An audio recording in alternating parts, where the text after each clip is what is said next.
जय जय श्री राम, जय बृहस्पति देव। वेलकम टू कॉस्मिक ज्योतिष। और आज हम बात करते हैं एक नए कॉन्सेप्ट के बारे में जिसे हम कहते हैं दिग्बल, यानी डायरेक्शनल स्ट्रेंथ। तो इसे हम ऐसे कहते हैं, आपने सुना होगा कई लोगों को कि जुपिटर जाके दिग्बली हो गया है, या फिर इसके चार्ट में मंगल दिग्बली बैठा है इसलिए काम में अच्छा है।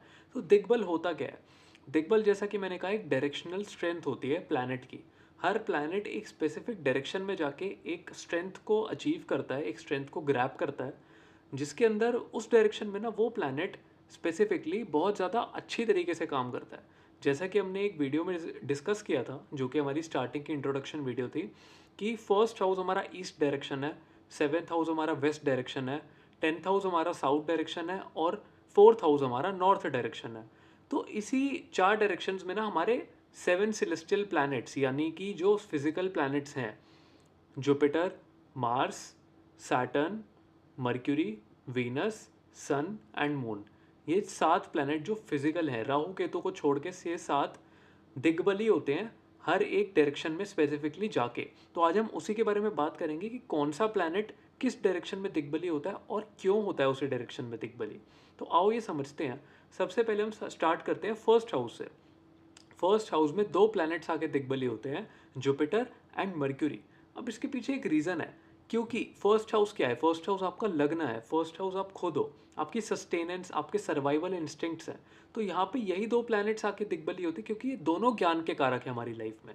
बुध जहाँ पे लॉजिकल थिंकिंग की तरफ ज़्यादा है, जुपिटर थोड़ा फिलोसफिकल थिंकिंग की तरफ ज़्यादा है, लेकिन दोनों ही नॉलेजेबल प्लैनेट्स हैं, दोनों ही हमारी लाइफ में ज्ञान के कारक हैं, दोनों ही हमारी लाइफ में कुछ ना कुछ सस्टेन करते हैं, सस्टेनेंस के कारक हैं। बुध आप देखोगे ना कि काल पुरुष कुंडली में, यानी एरीज असेंडेंट की कुंडली के अंदर थर्ड एंड सिक्स्थ हाउस का लॉर्ड बनता है। Gemini and Virgo fall in the third and sixth house in the काल पुरुष कुंडली। तो इससे हम क्या समझते हैं कि बुध जहाँ थर्ड हाउस में जेमिनाई में बचकानी बातें करता है, बचपना है उसके अंदर, सिक्स्थ हाउस में जाके वही बुध रोग, ऋण, शत्रु और कोर्ट केसेस, इन सारी चीज़ों से निपटने के लिए ट्रेन हुआ है, और वो वहाँ पे बहुत ही एडल्ट बुद्ध की तरह काम करता है। बुद्ध वहाँ पे जाके मेच्योर होता है सिक्स्थ हाउस में जाके या वर्गों में जाके।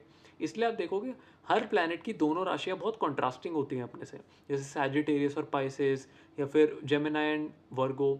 ये हम अलग एक वीडियो में डिस्कस करेंगे प्रॉपरली हर एक राशि के बारे में।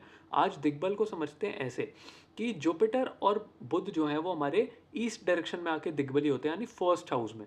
इसके बाद हम पकड़ते हैं वेस्ट डायरेक्शन, यानी सेवेंथ हाउस। सेवेंथ हाउस के अंदर एक ही प्लैनेट दिग्बली होता है, and that is Saturn. Saturn क्या है? सैटर्न पेशेंस का कारक है। सैटर्न हमारे लिए टेस्ट, ऑब्स्टिकल्स लाता है और हमें पेशेंट बनाता है इन लाइफ में। इन रियल लाइफ हमें ना पेशेंस सिखाता है, धैर्य, धैर्य रखना सिखाता है। तो अब आप एक बात बताओ, कोई भी एक नॉर्मल इंसान जो गृहस्थ जीवन जी रहा है, यानी मैरिड लाइफ, या फिर नॉर्मल एक होता है ना गृहस्थ जीवन जी रहा है, तो उसके अंदर सबसे ज़्यादा उसे पेशेंस किस चीज़ में रिक्वायर्ड है? सबसे ज़्यादा पेशेंस उसे रिक्वायर्ड है अपनी मैरिज के अंदर। इसलिए सैटर्न है ना, सैटर्न कर्म के कारक हैं, और वो हमारे सेवेंथ हाउस में आके दिग्बली होते हैं, यानी डायरेक्शनल स्ट्रेंथ को प्राप्त करते हैं। यानी कि जीवन में हमें सबसे ज़्यादा पेशेंस और सबसे ज़्यादा परसिस्टेंस, एक होता है ना कांस्टेंट एफर्ट डालने की चीज़ जो होती है, कि हमें रेगुलर एफर्ट डालना है उसके अंदर, हमें कंसिस्टेंटली डालना है, वो हमारी लाइफ में मैरिज है। मैरिज के अंदर आके सैटर्न जैसा प्लैनेट दिग्बली हो रहा है, इट इंडिकेट्स कि हमें कहीं ना कहीं पेशेंस और सीखने की ज़रूरत है इस एरिया ऑफ लाइफ से। इसके बाद हम बात करते हैं फोर्थ हाउस, यानी कि नॉर्थ डायरेक्शन। यहाँ पे आके दो प्लैनेट्स फिर से दिग्बली होते हैं, मून एंड वीनस। दोनों ही बहुत प्यारे प्लैनेट्स हैं। इनको आप देखोगे काल पुरुष कुंडली में मून यहाँ का मालिक बनता है, फोर्थ हाउस का। एंड इसको हम दिग्बल क्यों मान रहे हैं यहाँ पे? क्योंकि अब आप देखो, मून, मून क्या है? फोर्थ हाउस क्या है? फोर्थ हाउस है प्यार, लग्जरी, कंफर्ट, आपका आराम है, आराम का स्थान है आपका फोर्थ हाउस। वहाँ पे आके मून और वीनस जैसे प्यारे प्यारे सॉफ्ट सॉफ्ट प्लैनेट्स ही तो दिग्बली होंगे ना, क्योंकि वहाँ पे आप आराम कर रहे हो, वहाँ पे आपका कंफर्ट लाई कर रहा है, वहाँ पे आपका एक होता है ना लग्जरी लाई कर रही है, लाइफ की सारा एक आराम, लाइफ की आपकी नर्चरिंग, केयरिंग, आपकी सारी महंगी चीज़ें, यानी व्हीकल्स, ज्वेलरी, घर, या फिर आपकी इमोशनल वेलबींग, ये सारी चीज़ें फोर्थ हाउस है। तो यहीं पे आके ये दोनों प्लैनेट से दिग्बली होते हैं, क्योंकि ये दोनों बहुत अच्छे से सिग्निफाई करते हैं इस हाउस के कारक तत्वों को। अब बात करते हैं साउथ डायरेक्शन, यानी कि टेंथ हाउस के बारे में। यहाँ पे आके फिर से दो प्लैनेट्स दिग्बली होते हैं, सूर्य और मंगल। यही दोनों बचे थे हमारे पास। यहाँ पे आके ये दोनों प्लैनेट्स क्यों दिग्बली होते हैं? अब 10th हाउस क्या है? 10th हाउस हमारे कर्म का घर है, यानी करियर, हमारा ओवरऑल कर्म, ओवरऑल कार्य हमारा 10th हाउस से देखा जाता है, जज किया जाता है। तो यहाँ पे आके सूर्य जैसा फायरी प्लैनेट जो मेष मेष राशि के अंदर आके उच्च का होते हैं सूर्यदेव। तो अब आप इस चीज़ से ये समझ सकते हो कि अब सूर्य कितना फायरी प्लैनेट है, उसको आग है, वो एक गो गेटिंग नेचर है, उसके अंदर, सूर्य के अंदर लीडरशिप क्वालिटीज़ है, सूर्य के अंदर नेतृत्व करने की एक क्षमता है। तो सूर्य जैसा प्लैनेट 10th हाउस में आके इसलिए दिग्बली होता है।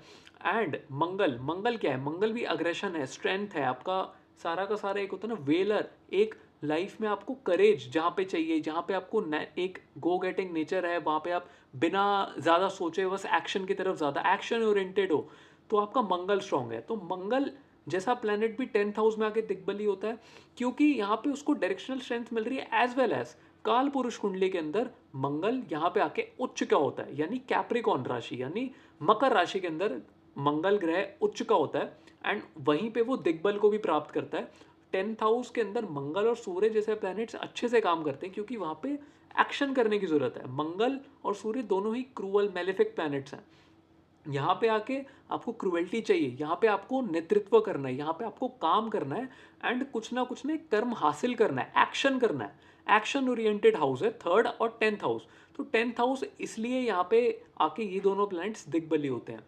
तो ओवरऑल आज हमने दिग्बल को समझा, यानी डायरेक्शनल स्ट्रेंथ को समझा।